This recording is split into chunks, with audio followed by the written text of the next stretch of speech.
They are Earth's mightiest heroes. But how much do you really know about the Avengers? Here are 10 Avengers facts you may not know. What's in a name? When you think of the Avengers, you probably think of heroes like Iron Man, Thor, Black Widow, and Captain America. But it was another superhero who actually gave the team its name, a character that still hasn't even appeared in the movies except in one little flashback. That's right, Janet Van Dyne, the Wasp, was a founding member of the Avengers in the comics, and even came up with the name too. That Nick Fury's always trying to take credit for everything. I'm here to talk to you about the Avenger initiative. Wasps for widows. While she may be missing from the team she named, there was a point in time where the Wasp would have made a cinematic debut in the original Avengers movie. Writer-director Joss Whedon explained in a Q&A session after a screening of the movie that he'd written the Wasp into the early drafts of the screenplay. There was a little bit of time where we thought we might not actually get Scarlet. There was a very waspy draft that I wrote, but it was way too waspy. I was like, she's adorable, I'm just gonna watch her. Eventually, Johansson did sign up, bringing the Black Widow back to the screen, and the Wasp got squashed. Good, I hate wasps. Hulk smash! Membership card.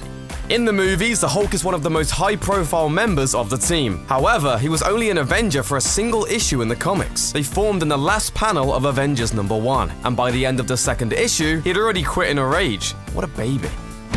A few issues later, a recently unfrozen Captain America replaced the Hulk, and the rest is superhero history. Kang, outfoxed. As the second movie in the franchise shows, Ultron is one of the most important Avengers villains. But another nemesis stands out as their all-time biggest threat, Kang the Conqueror, a time-traveling warlord who has menaced the team since 1964. So why hasn't he appeared in an MCU film yet? Because even though he made his debut as an Avengers bad guy, he's also closely associated with the Fantastic Four. And according to Guardians of the Galaxy's director, James Gunn, Marvel included the film rights to Kang as part of their Fantastic Four contract with 20th Century Fox. As a result, Kang is probably off the MCU table for good.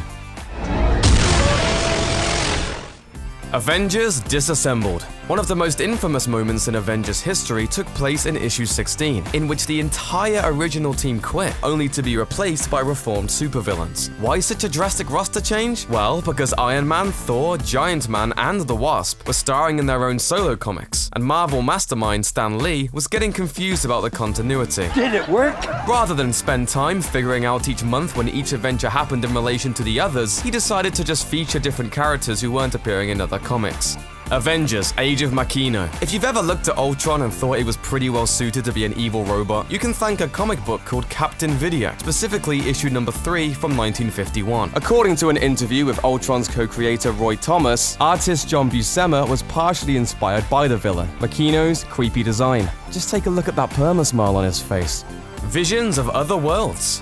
Speaking of writer Roy Thomas, he'd asked Stan Lee if he could add a member to the Avengers in 1968. He reportedly wanted to resurrect the long-forgotten Golden Age superhero character who first appeared in Marvel Comics number 13 back in 1940, an alien known as the Vision, an alien cop from a smoke dimension who comes to Earth to battle mystical crime. But Stan Lee had other plans, asking that the new addition be a robot of some kind. So Thomas and Buscema simply took the name and design for Vision and used it to make a new robotic version, and this one could even cry. Comic book casting.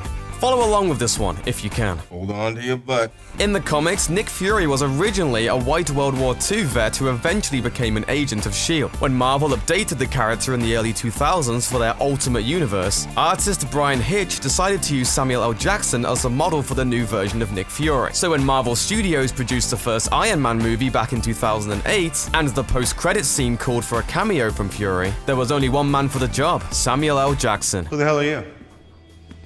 Nick Fury, director of S.H.I.E.L.D.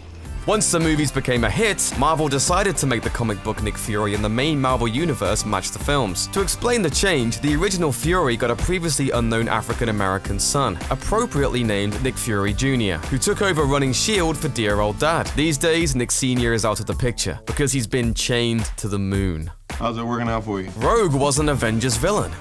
Back in 1981's Avengers Annual number 10, the heroes face off against the Brotherhood of Evil Mutants, which boasted a new member, a superpower-stealing villain named Rogue. 2 years later, she switched sides and joined the X-Men. Since then, she's become one of the most famous members of the mutant super team. Though that's partially because of her southern, charm.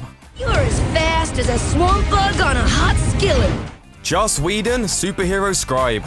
On the subject of marvelous mutants, Avengers writer-director Joss Whedon actually had the opportunity to take a crack at the mutants' first big-screen adventure. He told the AV Club that he'd been invited to punch up the script for the first X-Men movie. So what happened? Whedon explained, "Not only did they throw out my script and never tell me about it, they actually invited me to the read-through, having thrown out my entire draft without telling me." Apparently, however, one line he wrote did make it into the final film. Hey, it's me.